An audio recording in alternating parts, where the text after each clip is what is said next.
আর আমরা রোহিঙ্গা মুক্ত ভোটার তালিকার পক্ষে। ন্যাশনাল ফ্ল্যাগ আর এই ছবি মমতা এদের পক্ষে। রোহিঙ্গাদেরকে মমতা ব্যানার্জি আশ্রয় দিতে চান, এক আধার কার্ড, এক এপিক কার্ড বানিয়ে দিয়েছেন মমতা ব্যানার্জি। গোটা ভারতকে শেষ করছেন মমতা ব্যানার্জি। আমরা এখানে ইলেকশন কমিশন অফিসে বিজেপির 50 জন এমএলএ এসেছি আজকে। ভোটার তালিকা থেকে সমস্ত রোহিঙ্গা মুসলমানদের নাম বাদ দিতে হবে বিহারের মতো, এই দাবিতে আমরা এসেছি।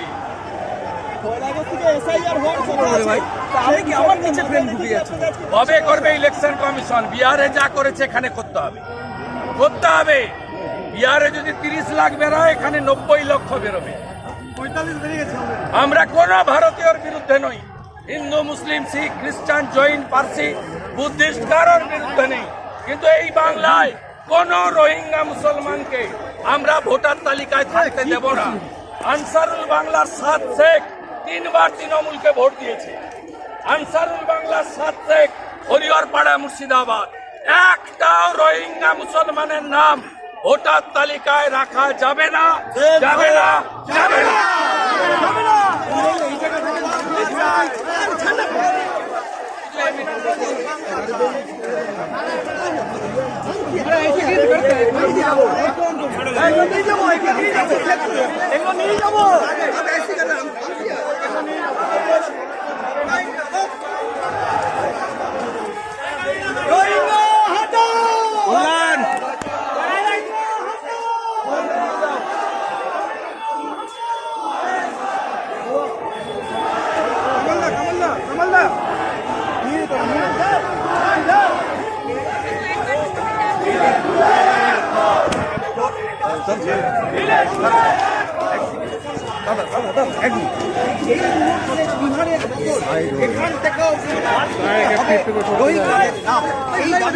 মমতা হাঁটছে রোহিঙ্গা মুসলমানদের সাপোর্ট করে, আর আমরা এসেছি, আমরা মিছিল করে এসেছি রোহিঙ্গা মুসলমানদের না ভোটার লিস্টে বাদ দিতে।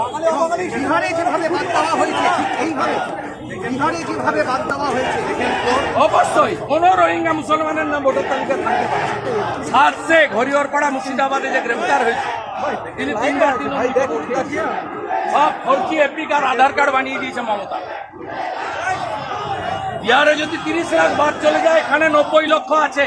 রোহিঙ্গা মুসলমানদের হাতে বাংলা যেতে দেওয়া হবে না।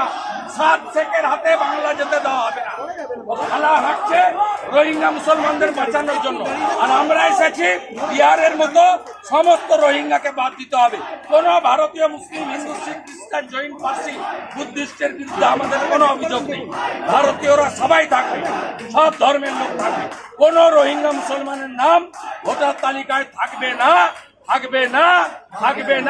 খালা মমতা কান খুলে শুনে রাখ।